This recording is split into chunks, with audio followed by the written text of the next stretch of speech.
Yes, good morning. So today we are going to continue our tutorial and review in mathematics. So, but before we continue, let's have some points to remember. So, first, this is for with practice teaching only. So, never copy, never, what I mean, uh, don't do my,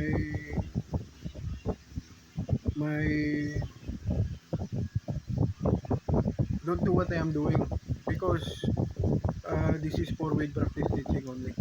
Okay, so two, this is for those with professional education only. And third, this is a non-college degree mathematics. And four, I studied this mathematics 16 years ago with my only board exam in teachers.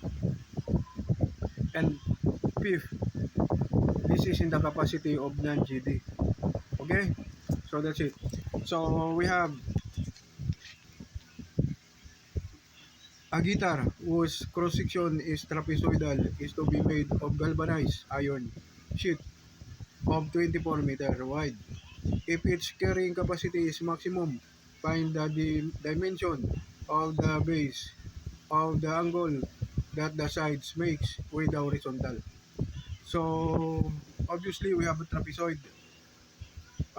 For those who know already a trapezoid, so remember, if you like to share this video with your uh, children, grandchildren, or great grandchildren, particularly those in Cebu City or in Cebu, Mandawi City, particularly in uh,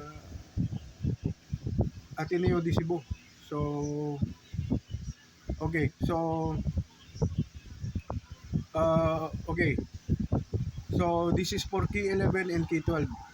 So, again, you can't proceed to key 11 and key 12 even though you will not study for engineering if you fail in uh, mathematics in your key 7, key 8, key 9, and key 10, and obviously your elementary mathematics. Okay, because it is the requirement of the law that you must study mathematics. Okay, it's included in the curriculum. So for elementary, it's mandatory. So you must pass, they must pass the mathematics. So even though you you forced to disobey, then that's your problem. They must know mathematics even as early as in their elementary days. So if they fail during their elementary days, then that's not my problem. Uh, that's not my problem. That will be your problem. Okay. So okay.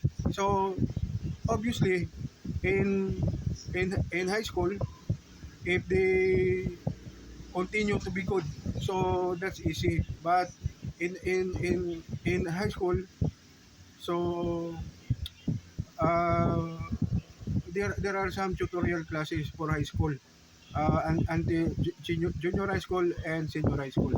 So that's it. The point is, before you can go to college, you need to pass mathematics. Okay.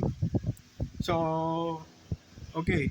So now, this mathematics is for those who like to study engineering, CPA, or those non non non non college degree of uh, English or Filipino. So okay, so we have trapezoid. We have legs of the trapezoid are equal, and we have the two bases. So the short base and the long base. So but it is inverted. The short base is at the bottom. So that's it. So we have x cosine theta, and we have 24 minus 2x x cosine theta. So we have x sine x sine theta, theta x, that's the leg of the trapezoid, and we have 24 minus 2x.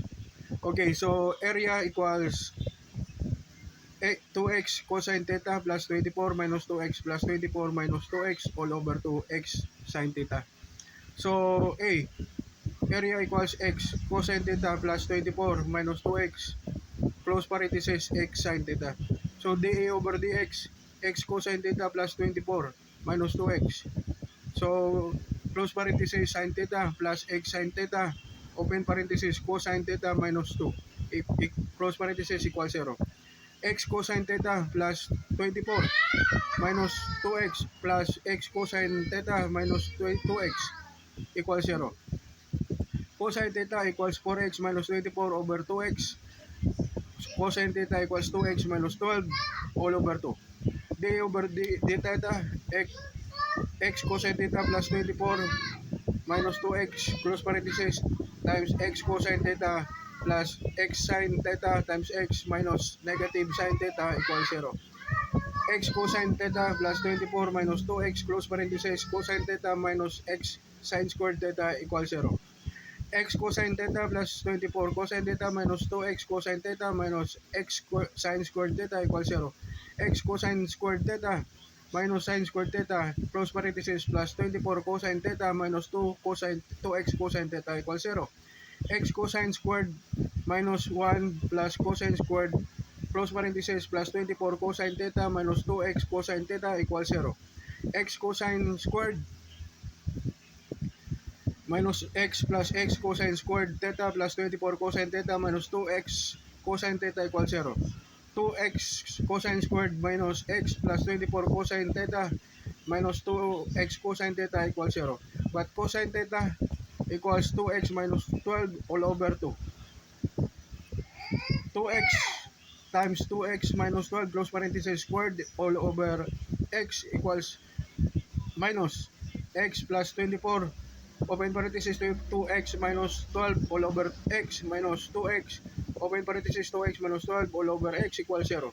So we have 4x squared minus 48x plus 144 minus x squared plus 48x minus 288 minus 4x squared plus 24x equals 0. So we'll continue 3x squared equals 24x, x equals 8 meters. So we have 24 minus 2x equals 8 meters width of base. Theta, cosine theta equals 2x minus 12x over x. Cosine theta equals 2 times 8 minus 12 all over 8. Cosine theta equals 1 half. Theta equals 60 degrees. So that's it. So thank you for watching. Thank you for listening. Just take note. Your your ears must pass first basic mathematics. Thank you. Good day and God bless.